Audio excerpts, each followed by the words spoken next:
and welcome to another week of the Warp Report. Today is a more special episode as I am joined by my co-hosts Luke and Rock, and also our special guest who we have talked about before, SuHun. How are you guys doing today? Dying. I'm good. I'm good as well. Citizens of the Warp, welcome. I'm happy to be here. Hey, Sue.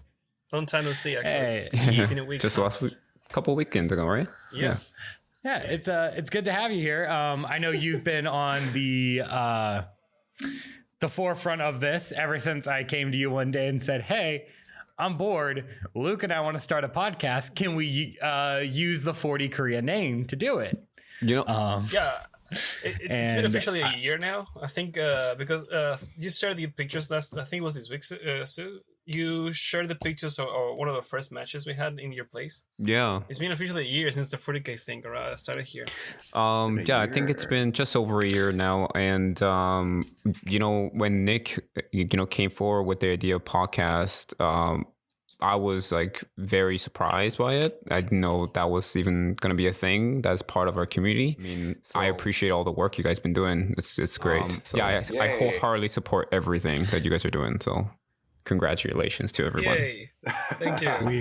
We like to pretend that what we do is difficult, but we really appreciate the support. We actually we do talk about the feedback that we get every week. We have a chat going where we just try to lay it all out and really do take it to heart. So we appreciate the support. No problem at all. Yep. So a warning in advance. I got my second shot of vaccine, so I'm not in my best. Literally, I feel like Horus, the end of the Siege of Terra, when all the gods abandon his body. That's how I feel right now. I feel like Norgal just abandoned me, Oh, man. and I'm done. It's because you didn't. Well, you got a vaccine for starters, and it's because you didn't. It's because you didn't buy Bellicor. That's true. That's why he abandoned you. He was disappointed in your lack of faith. I'm not buying Bellicor for the time being. I'm waiting until some stuff. But yeah, that's how I feel right now. I feel my body. Well, he's really good. You forgot to go ahead.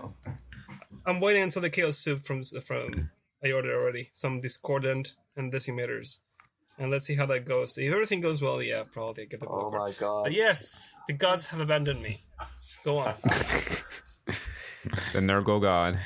But going back to what Luke said, it's been about a year since we really started getting like matches underway. But before we even go that far, I want to wind back to what was it, July, August of 2020, and why you started 40Korea. So what made you want to start what is now evolving into a huge group? The main reason, I think the only reason for me is to connect the expat community. That was my main goal here.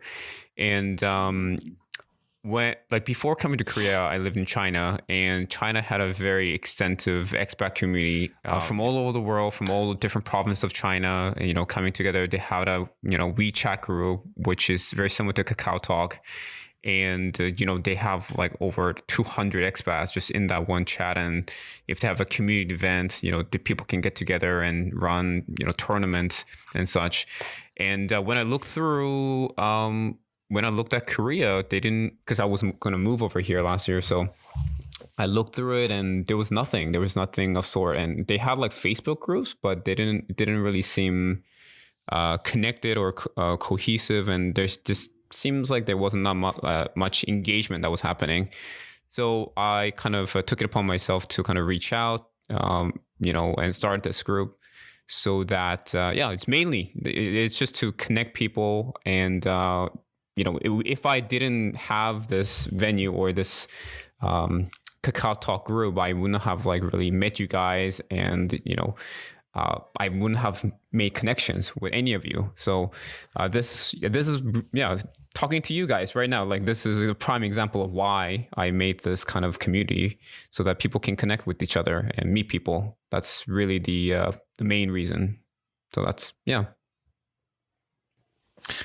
Right. And because I know whenever I was moving out here, I mentioned this in our very first episode, where I just was like, if I go to Korea and I don't find a hobby, I'm just going to stay in the PC bong all day and I'm just going to never leave.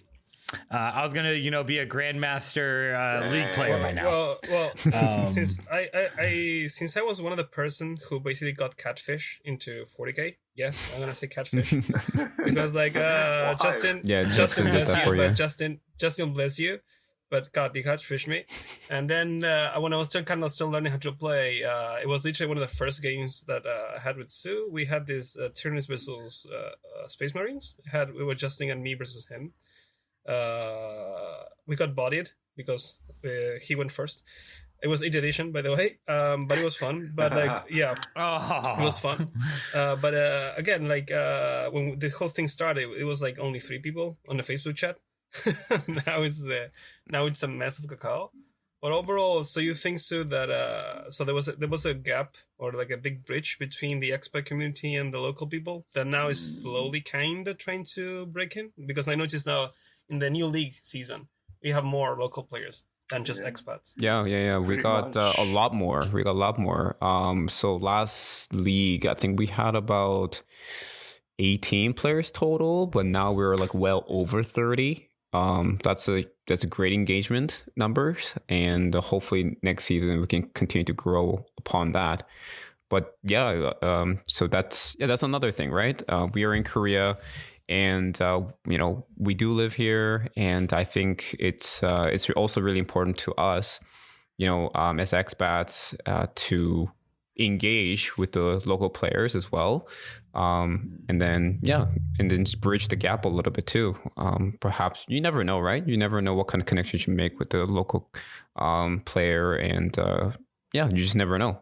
So just having that connection is really important. I mean, you've been running tournaments, and I think 2 weeks from now, or I'm not so sure if it's 2 or 3 weeks from now, you're opening a newbie tournament also, if I'm not mistaken. Oh yeah, the 1K points. Game, Yeah. So the main reason why I want to do the 1,000 point is it's it doesn't have a high level of entry point cost there, and true. It's just less of stress, I feel like, and you can have more time to play and chat, whereas 2,000 point game, you're really stressed for time. So I think this would be a great event for the newer players to kind of get into it and get really engaged, what tournament scene looks like, what competitive plays look like, and continue to build from there. And basically the event is just to get people more into the competitive play, and again, making connections, because a lot of the people that are coming, they never met each other before. So it would be a great event to having a face-to-face connection. That's really, really important. Right. And that actually is another thing I want to ask. A lot of us in the group haven't met each other. I've probably spent the most time and met, I think, the most people in the group, apart from maybe some of the earliest members. Just because, my traveling habits. I'm a hobo. You go everywhere. Did you ever plan on it getting as big as it is now? We're getting close to 100 people now. Yeah, we're 90 plus now. Yeah. No, I definitely did not expect that there were going to be this many, Warhammer players in Korea. I never, thought. And most of I would say that probably 20% of the chat are very, very beginners. They're just getting into it. They may own 10 models or so. But the majority of us, we do have quite the collection. So I'm just surprised that we have these many players just to join our community. It's awesome. Yeah, I love seeing some of the new players, and they're always I get it. What I mean is I'm just curious how people see some of the new players, and mostly I'm curious. For example, in your case, because you met me from the beginning, I had no idea what I was doing. I was just playing whatever I'd find. Now here I am, should I buy Bellacore? Should I do this for the thing? Now I'm way too committed to this thing. I was not expecting to get absorbed into this thing. Yeah. I want to say it's been a long way since I have grown, but no. No, you don't look really. You have come a huge, you've come a long way. It's just within an year, right? You didn't know a lot of the phases when you face my like Hormagon spam, when you and Justin played, and now you know your Gene Stealer skill. Yeah, now you have like couple armies, and then you're winning matches. You're winning. You're very close to winning the league game. So that was huge props to you, man. Like you come a long way. I still need to beat you, man. You do. I have my grudge match. And my grudge match is against you now. Like I managed to get because I have a thing when they call it the big three. It would be like you, Remy, and Justin. Right. God. I'm 2 out of 3. So I need to get it at least just once, and then I'm fine. I feel like you have beaten me before. Have you not? I feel like you have beaten me before. No, none of us here have. Oh. None of us here have beaten you yet. If you're all like freaking dwarves, we have like the Book of Grudge. You're going inside the Book of Grudge. Okay. Yes. The big thing I want to know though is we have about 100 people, and being at that size, frankly, not everyone's gonna really like each other. So what is that? What is that Yeah. like? So that's that's where kind of my teacher, student management skill kind of comes in, where you still got to think about the both sides and you deal with the situation accordingly. And it is tough. And I'm not dealing with children. These are adults, talking about something they're passionate about. And sometimes some passions gets overheated, and and especially in a chat, you cannot tell what kind of like tone of voice they're using either. So they might say something, they think it's lighthearted, or it doesn't mean anything. But on the other end, they're reading it as like an insult or an attack almost. So it's tough. And I think it is tough. And it's sad to say, but we did lose a few members due to these kind of incidences, right? So we just got to keep an eye on it and try to make sure our community is positive as much as possible. And you just got to learn from that experience, right? And I think we have a few admin now. So hopefully with the help of the admins, we can work through it together. But it's tough. It is tough, It is tough. Is my teaching experience then why you brought me on? Now we're flexing. We're not children arguing over toys in an imaginary game. We're adults arguing over toys in an imaginary game. We're man children fighting. We're man children. That's what it is. You sound like my wife now. It's like she's like, don't kid yourself. You're playing with little army of toy men or toy soldiers. So. Oof. My girlfriend says that all the time. She's like, "Hey, are you painting your little plastic men?" I'm like, "They're high quality models." So basically means that we were kids. I'm like, "Mom, they're not dolls. They're action figures." That's the equivalent of what we're doing right now. Exactly. And I got one more thing to kind of add on that, the point about our community being so big. And, as you said, like, because we have so many personalities, there's some clashes happens as well. But another thing that I noticed recently is that, when we have 90 people all talking at the same time in one room, a lot of the message can get lost. So, what I want to encourage everyone who is listening is that I want you to like come to our chat, say hello, and make connections with someone that's local that you can, get connected to close by, and then make your own personal chat rooms so that you can really connect with them, in a more meaningful way. I think for our open, like our main group chat is just to kind of see who is there, and for bigger events. And I think for more of meaningful conversation, meaningful connections, I think it needs to happen maybe outside of that chat, if that makes sense. So I think we have I think you guys get it. So a lot of chats spawn through thanks to the main chat. I mean, I'm in like a few others too that spawn from there, like the Age of Sigmar one. That it have the people that Sigmar instantly on the chat. It's just we don't want to talk about Sigmar because when you mentioned about the passion there's some passionate people that do not like Sigmar on their feed. So let's keep that thing separated from the main chat. I mean, I don't really care, to be honest with you. It kind of bleeds in with each other, and I get it. I mean, yeah, like you said, like some people are really passionate about it, and some people have a hate on it. We want to keep things separated, so we don't bother people. We don't need to. Like, what's the point? Like, right? At the end of the day, what's the objective there? Yeah. If that makes sense, yeah. Or and whenever it comes to making this huge group, like where do you start with this? Like making it grow to this size, how did you get the word out to expats? Because a lot of us can't navigate some of these neighbor cafes because our Korean's not great. Once I see him posting on the Facebook groups that I was randomly added. Yeah, so I saw that there were a few Facebook groups which were already established, like tabletop, in Korea, or board games. And I just decided to post on there, just say, hey, I'm trying to start out, a 40K group. I'm just trying to make some connections with any players here. Just join this chat if you're interested. And Facebook was a primary source where I would post. And actually, one of my colleagues, she saw a post that Bill made. I think he made a post in Songdo chat, like just Songdo expat group, where it's like, hey, is anyone else like in Songdo that plays Warhammer? And I was like, yeah, I play Warhammer. Come on and join us. And I think that's how I got to know Bill, actually.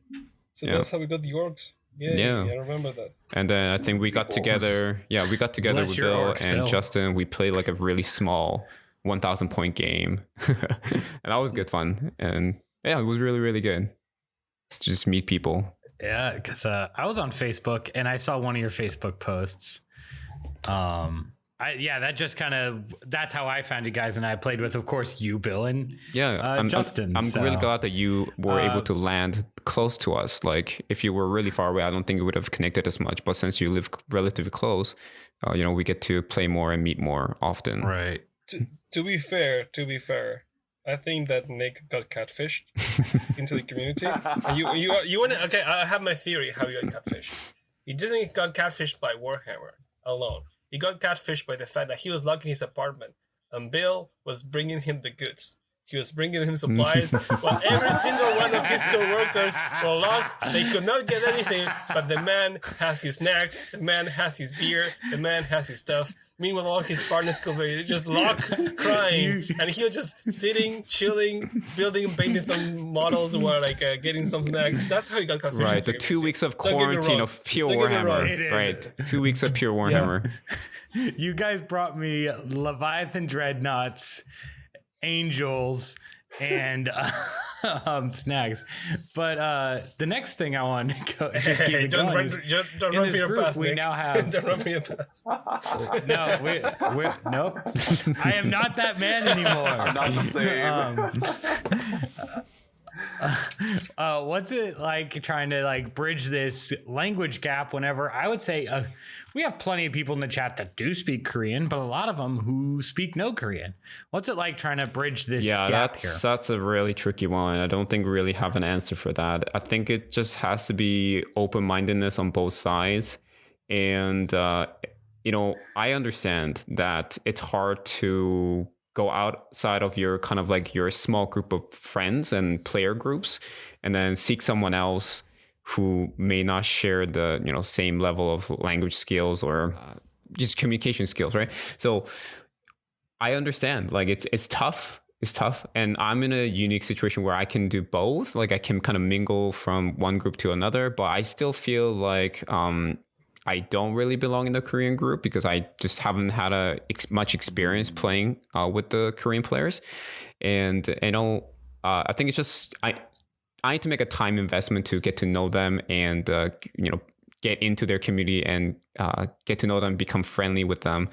And it takes time and effort. And a lot of the time, this is our hobby. And a lot of the time, we just want to have an easy time, right? It's an effort. It's a conscious effort you have to make for us to bridge that gap. And if you don't have the language, Korean expertise or it'll be tough. And same thing with the Korean players too, right? They'll be intimidated by, speaking English all the time. And it'll be hard for them too. I can, definitely empathize with what they're going through. So it's tough. So I think it just needs to be, both sides need to be open-minded, how they do it. And perhaps, we can maybe meet in the middle. We can speak a little bit of Korean here and there. And also we can ask the Korean communities to speak English here and there too, to kind of like even out the playing field, so to speak, and get to know each other. Yeah, worst case scenario, we still have neighbor and Papago, so we will figure it out. And to be fair, like the unit wise or the name wise or like certain term wise, they're in English, so I guess there's that if you think about it. We can all bond over the Battle Nunes. Battle Nunes, yay! The Nunes of it's battle, canon, guys. Battle Nunes is Nunes? Oh my gosh! The Nunes of battle. It's canon. Is that an actual nickname for those the Battle Sisters? No. But that came up in our first I made it episode. canon. So that's what we call them Sounds now. awesome. If it's not legal, I'll make it legal. Nunes of battle. Nunes of battle. So people who might not follow what Nuna is like a term, like Korean term, where it's a sister, like an older sister. Older sister. Mm-hmm. Yeah, it's older sister. For the more connoisseur people, you will say like a Nunes, like a ara ara. So that's the thing to. I'll leave it there. I'm not going anywhere. So going off of that though. Speaking of, we talked about some tournaments. What has your experience like being our glorious TO, our fearless leader into the tournament scene? Well, I'm not sure if I would describe myself as fearless. There's a lot of fear involved preparing for the tournament. A lot of our events have been, actually all of our events have been RTT, Rogue Trader events, and it's a lot. I have had experience in China running an event, but it wasn't as, it still was kind of small, so it's manageable. And it's been, I would say overall, the experience has been very positive, but there's a lot of preparation involved when it comes to organizing a tournament. Like I said, to sum it up, it's been very positive. All the players have been awesome. Every single people I've met here in this community, they're awesome. So I really have nothing else but positive. Yeah.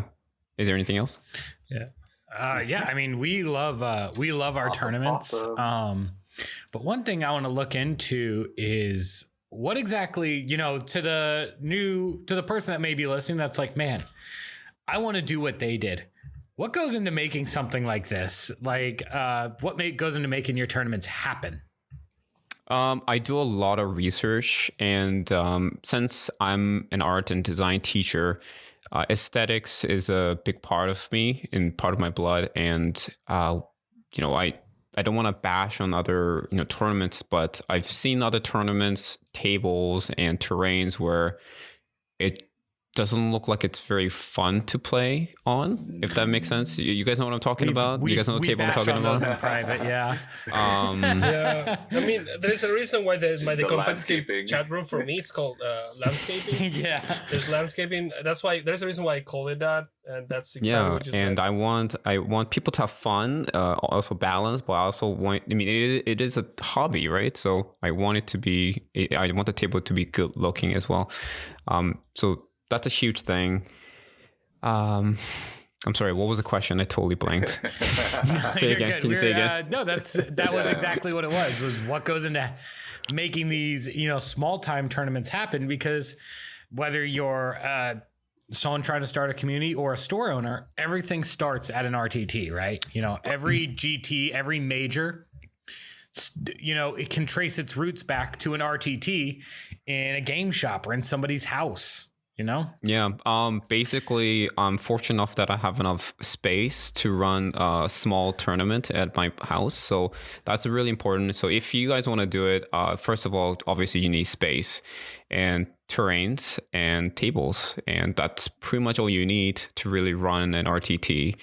And of course, you need the actual, blood and flesh players. You need that. So you need to reach out to the community. So you need to have a pretty good connections and standing with the community, I think, to have a successful event. Yeah. I have to socialize. Don't miss, but don't miss the most important aspect of the thing you said. I'm gonna say shout out to the overlord of your place. Thanks for your blessing of letting us play in your house and crash in your weekends, especially on Saturday. We will bring more offerings of chocolate next time we go. Thank you. Your wife. I think my wife's Sapphire Luke is referring to. Your wife is the real MVP of all the tournaments. Yeah, the real MVP of the tournaments. That is true. She's definitely. She's very understanding for sure. I forgot the clock. Oh, well, but the clock now. But I mean, if we don't have blessing, there's no tournament. Thank you. Big shout out to her for making it happen. As I say, I love talking to her every time I come over, and she is a big reason why we can pull this off. That's great. I'll forward that to her. Awesome. I guess she seldomly comes out of her bedroom when we're there, because she does want to interact, but it's just too loud and you guys are super high focus, and I don't think she really want to distract you guys from if you're at my tables, there's a lot of screaming going on. Yeah, someone that plays a lot of I feel more corn vibe going on. I get that a lot. But do we have any plans really going beyond our 10 mans? I know we've kind of batted the ideas around, but what is your vision for the future of our tournaments, and do you want to move beyond the RTT size? Yeah, definitely. That was kind of my whole point. Before coming to Korea, like I said, I was teaching and living in China. And one of the big hurrah before I left China was a massive event at my school, a grand tournament in China at my Canadian International School there. And of course, what happened. Nurgle blessed the earth with coronavirus. So that tournament, unfortunately, did not happen due to that. So I was prepping everything, and everything fell apart. So I was very, very disappointed, very saddened by that. And so I left China, and with the new determination to, create a tournament or have a big tournament in Korea. So my ultimate goal is to definitely have a grand tournament, which we need to reach over 28 players. And I think we'll be okay regarding hitting 28 players. What do you guys think? Do you think we'll be able to hit a grand tournament? What do you think? I think if we went with a tournament, I think we could hit 30 or 40 just based on the league. And then we've had people join since the league who say, I want to play in a tournament, but my army's not battle ready yet. They're still painting. One of our guys just recently got his wife bought him an entire Black Legion army as a wedding present. Whoa. Oh my. Whoa. Wow. Yeah. Keeper. Best, yeah, keeper. Yeah, we all told him to keep her. I may or may not have forwarded on that message to certain parties to give them ideas. Because I think I need another army. I don't know about you guys, but I think I need another. Hey, baby, look what he did to his husband. One of us. Isn't such a cool thing? Go on. I'm glad to hear that you guys think that we'll be able to hit the grand tournament status if things open up. So I mean, it will happen. I mean, just with our core player base, it should be achievable. But I'm thinking that once this thing gets big enough, the voice will spread, and more people who are not in our circles because they don't talk to us for the dream, they'll probably try to get in there, especially if it gets that big. We're talking about 40 people. That I'm not saying it's gonna be the big way, but it should be enough to get the attention of people who are not playing normally and see, this is an actual thing. This is just not some guys in an apartment just definitely. So, and definitely becoming a force to be reckoned with. Yeah, I want it to be an event that is everywhere can be proud of to be part of. I think that's what I'm looking forward to achieve. And the venue I'm probably thinking is going to be at my school, Chadwick International School. So And as you guys know, Songdo is really close to the airport as well. So I'm hoping that maybe international players, either maybe Chinese players or Japanese players, they can also join our tournament scene. Yeah, and we have lots of really nice hotels in this area, so yeah, definitely they can live in style as as the Seoul's still Songdo better. crew I'm sorry. kicks them across the board. Seoul's still better. Sorry. Not sorry. We have the league crown in our city. Where's yours? We have the tournament crown Luke, in our city. where will you so, find the sorry. space for 28 players in Songdo? I mean, Seoul. Where would you find that? No, I'm just joking. I'm just That's why we're best. Fight us. I'm just saying, like that. I'm not it's outnumbered just those, anymore. No. Okay, These are important become a questions to teacher. consider, though. Like, I do want to have it in where everyone Yeah, can of get course. to easily, but if you look at things logistically, if we rent out a place in Seoul for 2 nights, that's a lot of money that's involved in that, right? So of course. the tickets will probably be like $100 per person or player.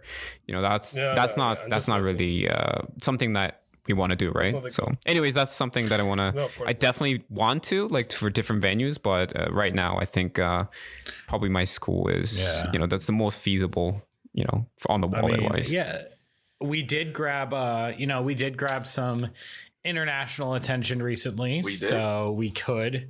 That is one. Sue, do you want to talk about that? We had an interview with the World Team Tournaments. WTC. Yeah, Oh, WTC. Yeah, I did. I did the podcast as well, and of course, I shout out to you guys as well. And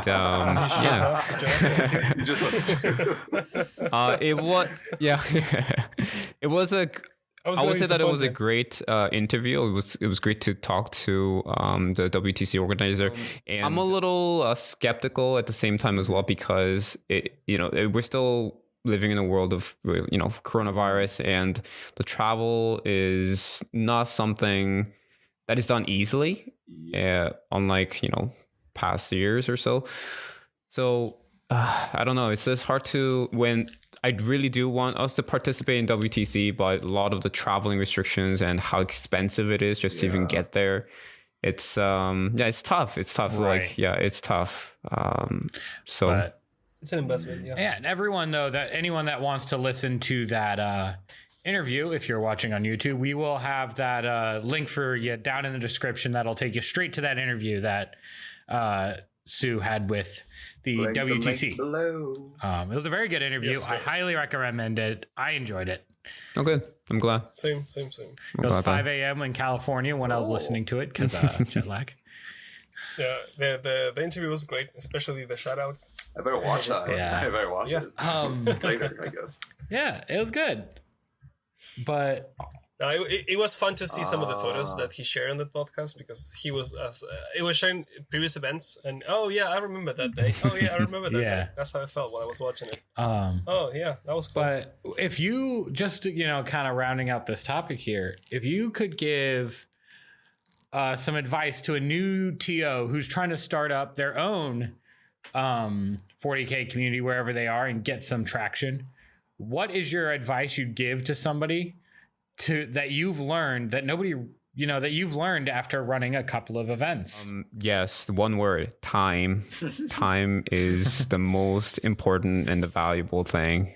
As a TO, you need to manage the time of your event very well. Let's say that there's a hiccup just at the beginning of the tournament that will set your tournament back 10 15 30, maybe an hour.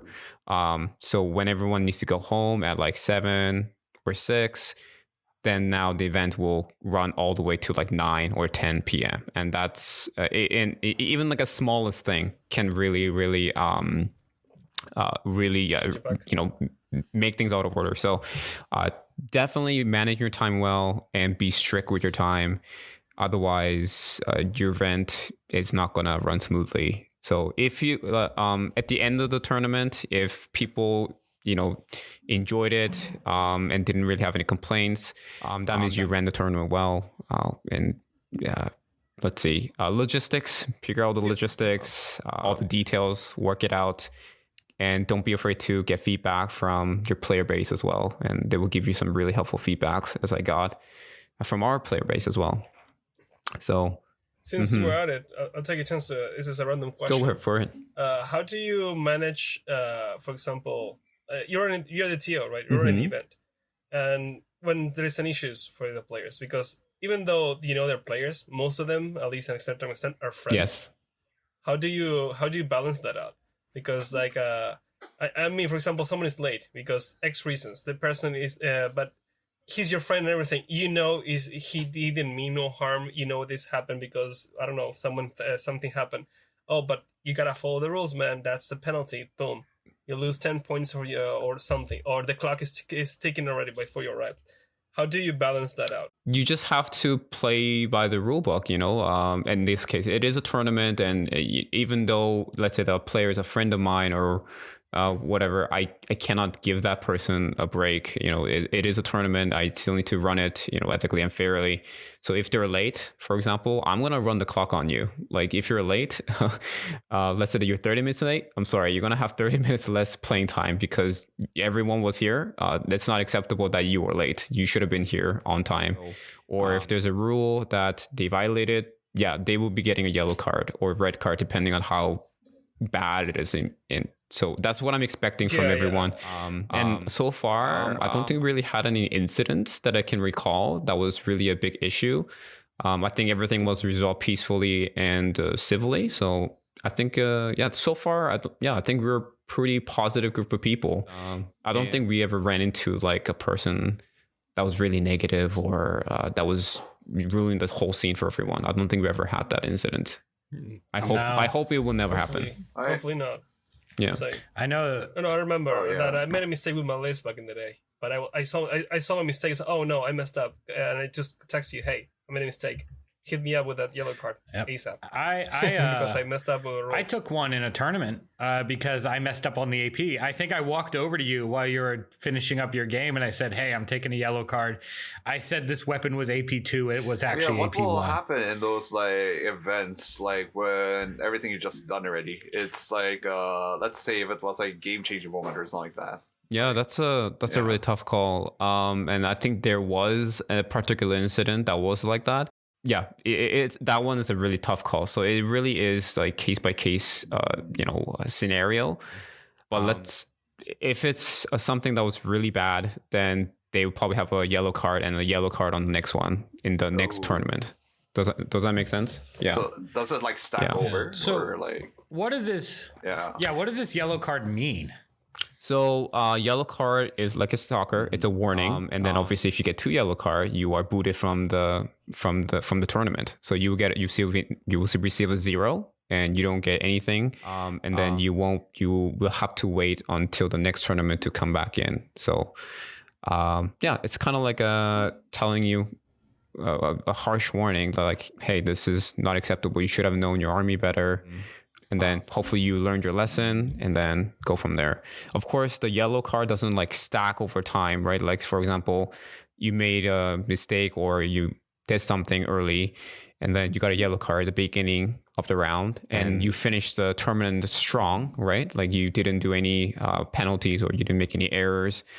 That means that yellow card will not stay with you to the next tournament. But if it's something like really bad, then it will stay with you until the next tournament. So it's just like case by case scenario. Does that make sense? It does. Yeah. Yeah, because I remember that same tournament was whenever first time we had to invoke the clock rule. Because we had one of the poor guys coming from the south.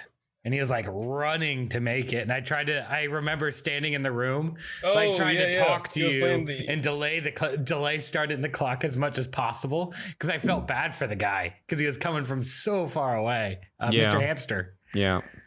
Shout out to Mr. Hamster. He's also a really good player as well. So much fun to play with. You also have the Daniel also with the other tournament as well. He was coming for he was late because his bus was late. But yeah, I mean, like I said, uh, I don't think, we did run the time on him as well because, it is fair. Everyone was here on time and people were here early. So it is fair. Everyone knew what time it was and everyone's adults here. So I had to run the clock. It doesn't matter, right? So it is what it is. It is what it is. Event, I guess. That was the that was the same tournament where all the yelling came from because I had a model survive like 2 turns on a single wound. I remember Hamster said, "Oh, you survive? Okay, I'm gonna miracle dice into 6s." Boom. And then I saved it and it still lived. I gotta say though, we've talked in the community, we've reached out to people for ideas, and everyone always has nothing but wonderful things to say about your tournaments. We all are always clamoring for the next one, and I know spots fill up within like 10 minutes of you offering it. So yeah, you missed the cacao chat message. you gotta be checking it constantly if you know there's a tournament in the works. That's true. I do have to know when say they're happening because I know when Sue's thinking about doing one. Oh, you're cheating. I live here. Cheating. You got intel. You got local intel. Join the better side. You got the tournament crown. You got the tournament crown. I get to participate in all the tournaments. Who really wins? That's just unfair. Wow, look at you. So are you listening to this? He's flexing you. So he's flexing that he has you. It feels like high school, like oh, I'm friends with the owner. You can't do that. My friend owns the tournament. That's funny. It's like one of those I'm with the cool kids now. Good grief. All right. But let me just go off of a little bit more about the tournament thing. Definitely, if you want to do your own tournament, reach out to me or other people that are in our community. Definitely do that. Don't be afraid.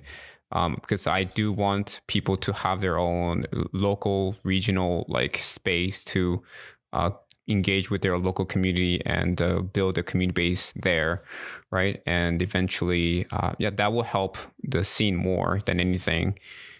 So definitely, if you want to run your own tournament, please ask, and then we'll help you out. Right. Yeah. And another thing is with our players is, I know that we have some really good players, but I know that you also you took part in a tournament recently, rather than being our TO. What was that like? That's got to be weird. Yeah, it is an interesting situation. Now, I was kind of helping out, so I wasn't really TOing because Benny, he was he's the TO because it's his event, right? So he was just asking me for feedbacks, terrain placement and just how to run it, logistics, just those kind of things. So honestly, I think Benny did a great job running it. Everything, all the tables were laid out and the checks, all the necessary things were there. He graciously ordered us all lunch and all the prize pool was amazing. And just overall, I thought it was a very positive experience. I thought it was also that each round ran smoothly. It went very well. So I didn't think there was nothing that really went overtime or went over. Yeah. So I think this was really good as a player perspective. And all the players were awesome. And, I know all the players. So it was good to play against them again. I know some people have grudge matches against me, so it was also good to see them. I'm sorry. I swear, it's the vaccine, guys. I swear. Korea has a grudge match against you. Like all of 40Korea has a grudge match. I mean, okay, if I had to count, I think Bill has defeated me before. Justin has defeated me before. Remy has defeated me before. Who else? There must be more. Were you playing your super hardcore list, or you were playing some casually? That's the thing. That's the question. Because Mr. Hamster also beat me as well. I remember that. Yeah. Mr. Hamster beat me. When I was playing against Mr. Hamster, I was playing my competitive list from The China. Ginstler one, right? It was Ginstler called plus my Tyranid. And this is when the 9th edition just dropped, right? So Necron had a really crazy relic, the Veil, and he just like shot off everything off the board. And I did one turn kill the Silent King, but it just wasn't enough to like all the counter hit the Necrons were doing, like I couldn't survive. So I kind of conceded after like 3 turns because all my Hive Guard were engaged by the Necrons, and all my Gene Stealer cult units were just dying left and right from the counter attack. So there was nothing I could hold or do anything. So I lost on that one. And against Justin, I lost against Justin a couple of times. But one very infamous incident is Knights versus Raven Guard. That was the most brutal thing I've ever experienced. So this is when the Eradicators just dropped, right? And now the Raven Guard, if you guys don't know, their chapter tactics is they get +1 to wound and +1 to hit against characters. And all my big Knights are characters. So he's hitting me on 2s. He's hitting me on 2s. He's wounding me on 2s. And obviously, I'm going down, guys. I'm going down. So I was pretty much tabled by turn two with my Knights. What? Yeah. You lost all 4 models. Not lost all 4, but all the like my Stalin Knight and my Crusader. Man, it was a bloodbath, and it wasn't pretty. It wasn't pretty. So that's why I haven't touched Knights for a long time until recently, you guys. I haven't touched. I am a Knights player as well, but that's after that incident, I haven't touched it for a long time. I do remember a game you should have lost with your Custodes. You were playing against Raven Guard as well. As far as I know, all the odds said that you should have lost that game. But you had someone rolling for you. Yeah, in that game I had my student actually. He was really into Warhammer, and he's a Nurgle player now as well. He's a Death Guard player now.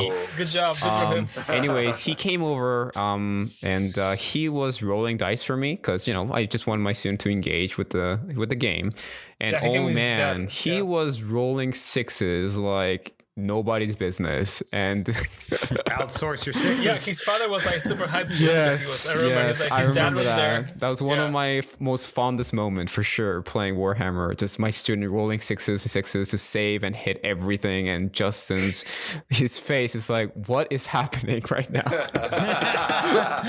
Oh, that was fun, and I lost against Bill because he brought a really awesome list. This was the 8th edition Orc list. I brought a lot of monsters. I brought monster Nizilla list, and he brought all the heavy guns.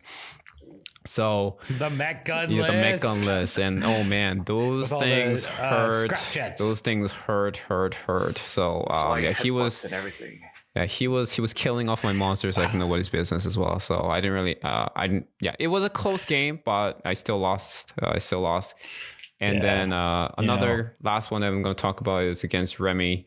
I brought my Bio Titan in this one. And at the last minute, he did the devout.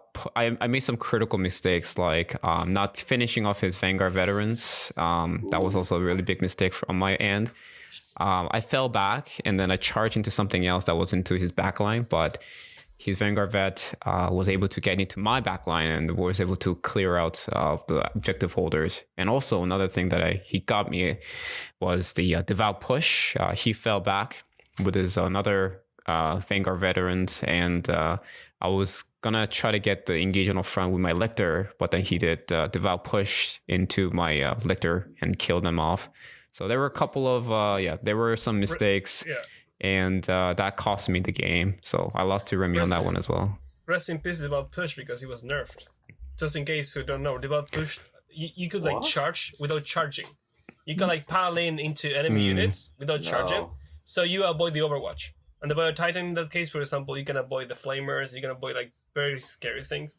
Mm-hmm. But now you can no longer do that anymore. Cleansers. They took it off. They removed that thing. It's still there, the Devout Push, but you can no longer pile into combat like it used to be. And that was one of the I got you moments because I learned against I almost lost because of that too. He did the same thing to me. I was like, oh yeah, he's gonna charge me. It doesn't count because I have my bite spawn. It should be fine. Oh, they both push. Oh. Yeah. My Terminators are dead. Great. He did the same thing to me, except in response, I took my Death Company and blew up a Dreadnought. He's like, I'll devout push you. I'm like, Okay. These things are harder to kill than you think. Hold your horses. Death Company Marines, he got like 4 of them with all his Terminators, and then they turned around and bopped all his Termies. Do you know the equipment loadout that he had on his Terminators? Do you remember? Yeah, he has Storm Shields. Yeah, Storm Shields, 3 hammers. Oh, hammers. He Okay. always have 3 hammers. He always have 3 hammers. Okay. And then he has claws, I think he has. It's, shields and claws. Yeah, it's shields and claws is usually. Okay. It's hammers and claws. But yeah, it's because my Death Company had that 5-up Feel No Pain. So he didn't kill enough to get to the hammers because I had 5 hammers, 5 swords. Oh, I see. He only killed the swords. They passed their morale check, which I will rant to the day I die. Death Company should not have to take morale. Anyways, I already can't fall back and I can't do actions. Let me have the fearless You thing. will see Horus until the day you die, sir. Even in death, I see Horus. You will see him in death. No, anyway, yeah, there was the But moments yeah, like that. and then it turned around, and that's the only time I beat Remy is because it turned around and just annihilated his Dreadnought, got his Termies, and then some Angels got to his characters, and Yeah, I'm that's the only looking time I've forward ever to beaten play him. with him again. Now he has a new book.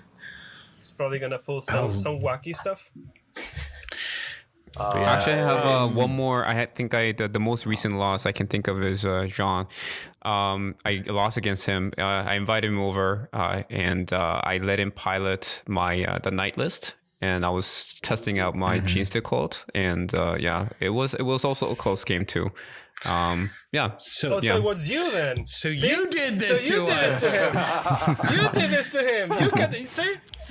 This is all over again. This is Justin all over again. He catfished me with Delgar and Ultramarines, and now you're catfishing Sean into Chaos Knights because now he's buying Chaos Knights. Wait, what else? I actually just But now he got Chaos Knights. No, he just texted me the other day, and he said, "Hey, I'm getting he's getting Arclight Studios to make him an army of Slanesh Chaos Knights." Oh god. Oh my. You did this to us. I mean, So yeah. I'm not sure if I want to take responsibility for his wallet. Yes, I'm not sure if I want to. You Slanesh is should what and you made me will. special, man. Slanesh is what made me special. You are to blame, sir. You gave him your toys, and now he wants to get his own toys about that. But I do. I want to just hold on. I want to do just a quick shout out to John as well. Yeah, he's Well, a very recent yeah. member for our community, and he's so positive, and he's just have a really awesome energy about him, and he's very respectful to everyone. So huge shout out to Mr. Jean. I'm sorry if I'm butchering your French pronunciation. And Bonjour, Jean. Merci beaucoup. yeah. No, you got it, Jean. John. And got it. also Mr. Hamster, thank you as well, because he's also a really positive member in our community. He's also, I would see him as also kind of a bridge between our expats and the Korean community, because he's also very much of a figure. also. Yeah, No, he's popular, and it's so nice to meet, because sometimes I go to Old Dice just to play other games, and I see him there. Hey, Hamster, what's up? And he's like playing his D sounds, like he's just so nice to talk to. Yeah, And it's super like, nice. Look. And Yeah. he's also one of our first like local players that we Yeah. had. Yes, Yeah, definitely. yes. So he travels, far and wide, to play with Warhammer. He's just really passionate. My yeah. Korean counterpart. Yeah. And Yeah, you gotta do the Mr. best. Monsieur Remy as well. He's also really helpful in giving us feedbacks about tournaments and helping with the rules. Very knowledgeable. And of course, Papa Remy. Mr. Justin, really helpful the league. again. He really helped us out regarding acquiring like our tournament mats, just being connected with the ITC, just everything, right? So I'm really thankful to have him in our community, to be so well connected. Because without him, I don't think we would have gotten like RTC, approval and getting really great deal on these battle mats. So huge kudos to Mr. Justin. For sure. Thank you. Thanks so much for everything. Yeah, I'll finish my Ultramarine soon. I promise. I got two more quick shout outs. I got shout out to Benny for running awesome tournament the other weekend. If you guys want to, if you live in Seoul and if you want to just hit up a couple of games, I think his house is always open on weekends, so go check his place out. And yes. Yeah, and he got some really awesome cool terrains too, so really awesome cool place to hang out. We'll find Benny and most likely Rock starting November. You will see Rock every weekend, so you can play with him. The lost puppy has come home. And one more is Demetrius. He's a player. He has a player base in Pyeongtaek. So if you are Marine or part of the U.S. Army in Pyeongtaek, reach out to Demetrius, and he will set you up. He's also amazing person. D is like my favorite person to play with. Definitely. He's cool. He's very cool. Awesome. Shout out because he was so happy he finished the gaming time. He didn't clock out. So he's definitely scary. He's least scary. Improvement. Now the other reason I think I did well against him because he was clocking out. That's the only reason I was doing fine against him. You didn't get clocked out with me though. No, he got way better. Oh yeah. Yeah, the only reason why I won against Demetrius is that because he clocked out. But I honestly should have lost the game against him in the tournament he for sure. Your Bio Titan, remember? On turn yes, one. Yeah, turn 1, my Bio Titan disintegrated by last cannon fire. Yep, that's something I'll remember for sure. I have rough games into him still. We usually trade games. Ours is always whoever goes first wins because he'll either blow all my stuff off the board or I will blow all his stuff off the board in the Alpha Strike. But he's really good. I borrowed your Balakar and he died on turn 1 against D. So you just gotta hide him. He does that. You just gotta hide him. Gotta hide him. That's why I know him. Again, that kind of, in a sense, my mistake was the thing that allowed me to come back. But again, it's scary. Hey, my Belcourt survived against Admech, dude. Because he ignored you. Because he learned that he should have ignored the Belcourt. Because he did that anyway. I got hold on guys. I got one more. I think I want to shout out to Anthony. He's getting married soon. Yes. And congratulations to Mr. Anthony. He's he's been amazing resource for 3D printing wise because I'm getting into more 3D printing at my school because of the school club and just engaging with our students. And he's just been a lifesaver regarding working out the problems with me and kind of showing me all the settings. So huge shout out to Anthony. And like I said, this is why I made this chat so that I have all these connections that I can reach out for help, and they're so willing to help out, and that's what I really love about our community. It's just amazing all around, That's why I really like it. Yeah, he's I refer to him, probably heard a resin dealer. Thank you, Anthony, for supplying a lot of the bits of all of the stuff you see, monstrosity loadouts. He's the man for that. I think is there anything else? But I actually want to touch back to our ITC thing. I know we don't have a region right now. Is your plan for us to, join the South Pacific with Australia and their crazy meta, or do you have a plan on having something special for us? Crazy meta. I am in talks with the Frontline Gaming, the ITC, in creating Asia. So China, Korea, and I think that's the major ones, and maybe Thailand or Vietnam. But I'm not sure what's happening with Japan. They do their own thing there, so I am not quite so sure. They used to, but now they dropped out and they're doing their own thing. So if we do Asia, probably us and China and a couple of other Southeast Asian countries. But we definitely need to have our own categories because our player base is exploding, and yeah, we should definitely have it. I think we deserve to have one, definitely. Yeah.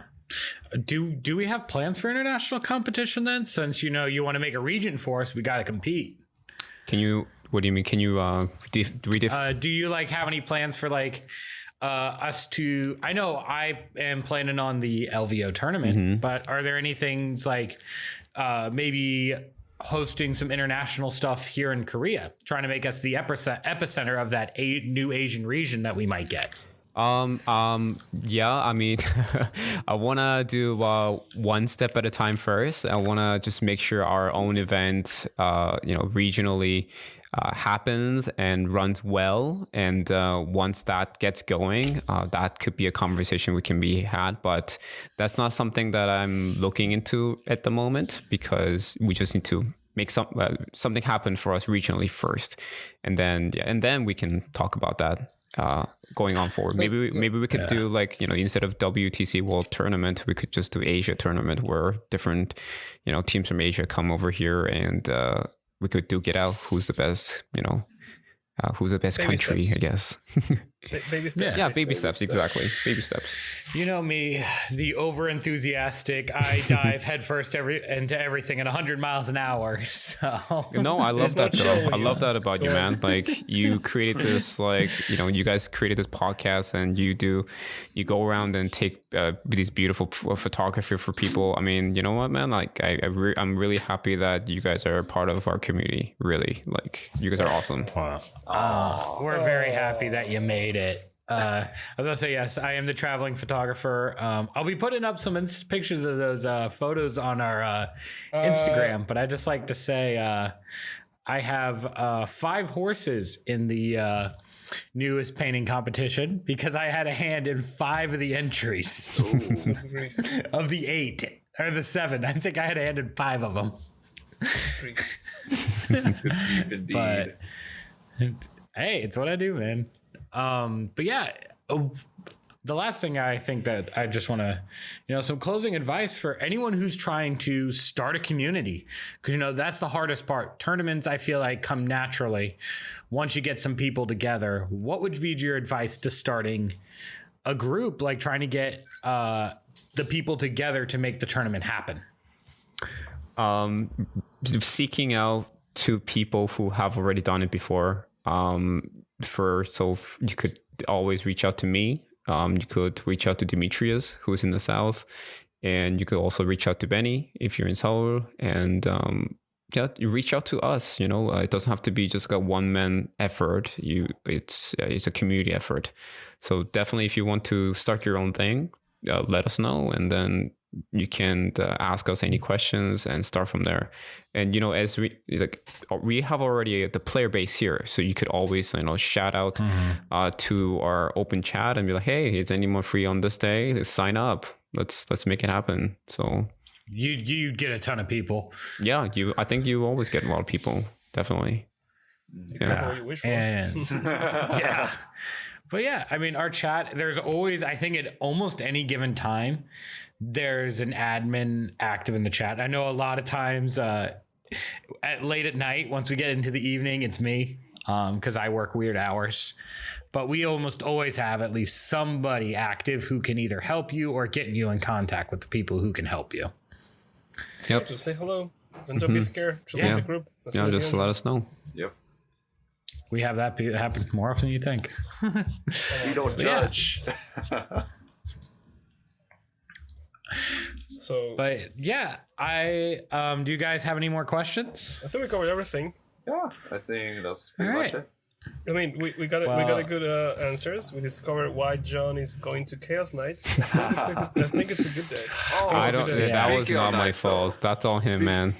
Wait, Yeah. I gotta add this though. Speaking of Knights, after getting crushed by the Knights by Su, I actually do want to build Same. Imperial Knights also. No, I forbid it. I will do my duty as your friend and will give you the initial warning. No, Rob, think about the money. No, that's it. No, Think of the children. do whatever you want now. Now, right. here's a quick tip. Imperial Knights, it's every mistake will count. Okay, every single movement, it will count. It's very similar to Custodes, right? Definitely, knights are fun.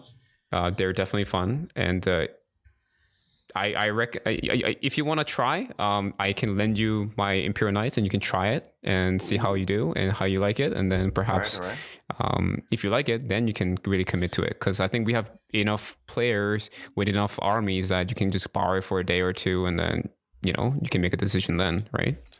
No, that's Always, true. yeah. That Hello, is true. Hoi Police? Yeah, it's happening. He's catfishing another person into an army.